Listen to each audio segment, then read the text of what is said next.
پہلا رشتہ جو اللہ تعالیٰ نے اس کائنات میں قائم کیا وہ آدم اور حوا، میاں بیوی کا پہلا رشتہ میاں بیوی کا ہے، اور جنت میں بھی رشتہ میاں بیوی کا ہی رہے گا۔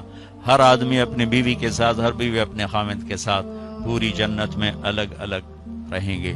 اور ابتدائے رشتہ انسانیت ہوئی ہے خامند اور بیوی کے ساتھ۔ آدم علیہ السلام کو پہلے پیدا کیا، ایک پیغام دیا کہ کائنات کا نظام مرد کے گرد گھومے گا، عورت کے گرد نہیں۔ مرد الرجال قوامون علی النساء کا مطلب ہے کہ کائناتی نظام اللہ نے مردوں کے سپرد کیا ہے، اس کو چلائیں، یہ چل، عورت اس کی معاون بنے گی، مددگار بنے گی۔ اس لیے آدم علیہ السلام کو پہلے وجود بخشا، ان کا پتلا بنایا، وہ پڑا رہا، وہ خشک ہو گیا، پھر اس میں روح ڈالی، پھر ان کو کپڑے پہنائے، پھر ان کو جنت میں ڈالا۔ اللہ نے اسی طرح حوا کا پتلا بھی بنا دینا تھا، ساتھ ہی ایک گارے کی ڈھیری بنا دیتے تو حوا کا پتلا بھی۔ اب خیال فرمائیں کہ اللہ نے عورت کو پہلے دن سے بے پرد نہیں رکھا، پہلے دن سے بے پرد نہیں رکھا۔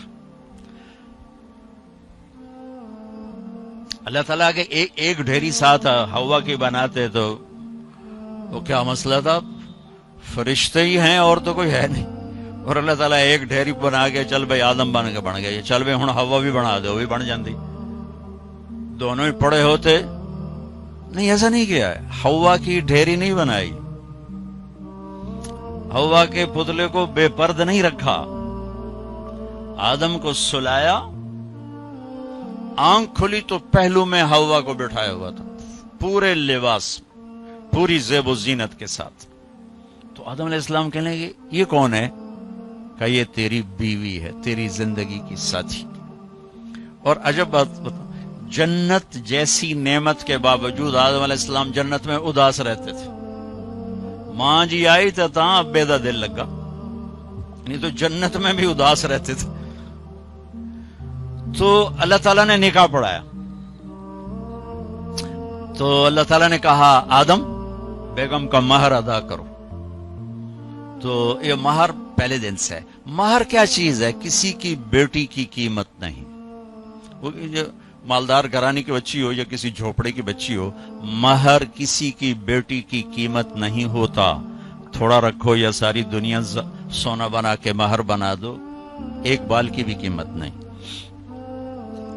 مہر ایک علامت ہے، ایک علامت ہے کہ آج کے بعد اس لڑکی کا خرچہ یہ لڑکا اٹھائے گا، جب تک وہ زندہ اور یہ نکاح قائم ہے، یہ خرچہ خامن قوامون علی النساء، گھر کا نظام مرد چلائے گا، عورت گھر میں بیٹھے گی، نسل کو تیار کرے گی، تربیت کرے گی، ایک خوبصورت نسل اگلی نسل کو دے کے دنیا سے جائے گی۔ بہت بڑی جاب ہے ہماری عورت کی۔ تو اللہ نے کہا مہر ادا کرو۔ کہا جی کیا ادا کروں؟ تو کتنا سونا چاندی تھا؟ تو اللہ تعالیٰ کہتا 10 من سونا انہوں چاہ کے دے۔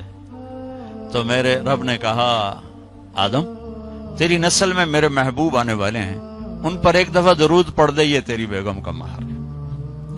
ابھی آپ کا تو تذکرہ ہی کوئی نہیں ہے سوائے اللہ کے، کسی کو نہیں پتا کہ میں کس کو بھیجنے والا ہوں اور کیا کرنے والا ہوں ان کے لیے، لیکن آدم علیہ السلام کو اشارہ کر دیا کہ تیری نسل میں میرا محبوب آئے گا، تو اس پہ ایک دفعہ درود پڑھ بھائی، یہ تیری بیگم کا مہر ہے۔ یہ انسانیت کا پہلا رشتہ ہے۔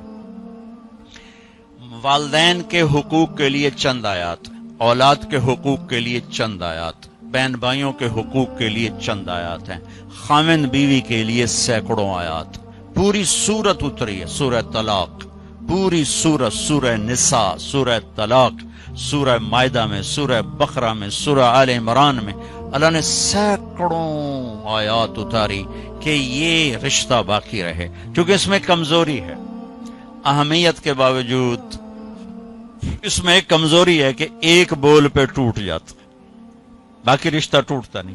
میں اپنی ماں کا فرما بردار ہوں یا نافرمان ہوں، ماں بیٹے کا رشتہ نہیں ٹوٹتا، باپ کا باغی ہوں یا باپ کا خدمت گزار ہوں، یہ رشتہ نہیں ٹوٹتا، بھائی سے لڑا ہوا ہوں یا صلح ہے، یہ رشتہ نہیں ٹوٹتا، لیکن خامند اور بیوی کا رشتہ ایک بول پہ ٹوٹ جاتا۔ میرے نبی نے فرمایا علی طلاق سے بچنا، جب طلاق دی جاتی ہے تو اللہ کا عرش کانپ اٹھتا ہے، اللہ کا عرش کانپ اٹھتا ہے جب بے جا طلاق دی جاتی، ضرورت کے تحت تو طلاق رکھی گئی، لیکن جیسے آج کل کی طلاقیں ہو رہی تو اللہ کا عرش کانپ اٹھتا۔ میں اسلام آباد سے آ رہا ہوں تو وہاں ایک بچی ملی مجھے، کہا کہ مجھے طلاق ہو گئی کہ سسرال والوں کا تیرے ابے گڈی تا دیتی کوئی نہیں، چل واپس، اور خود وہ ڈاکٹر طلاق ہوگی۔ تو اس طرح جب ظلم و ستم ہوتا ہے تو پھر اللہ کا عرش کانپ اٹھتا ہے۔ تو یہ رشتہ کیسے گزارنا ہے کہ زندگی خوبصورت ہو جائے؟ کیونکہ میری بات سن لیں غور سے، آپ مالدار لوگ بیٹھے ہیں، پیسے سے آپ زندگی کو خوبصورت نہیں بنا سکتے، گھر خوبصورت بنا سکتے ہیں، گاڑی خوبصورت لے سکتے ہیں، زیور خوبصورت خرید سکتے ہیں، زندگی کی خوبصورتی کا تعلق ان چیزوں سے نہیں ہے۔ زندگی کی خوبصورتی صرف میرے نبی کی غلامی میں ہے۔ نبی پاک صلی اللہ علیہ وسلم ایک پاکیزہ زندگی لے کر آئے، جو اس کے پیچھے چلے گا اس کی زندگی میں حسن آئے گا، جمال آئے گا، کمال آئے گا، باقی ویرانیوں کے سوا کچھ بھی نہیں۔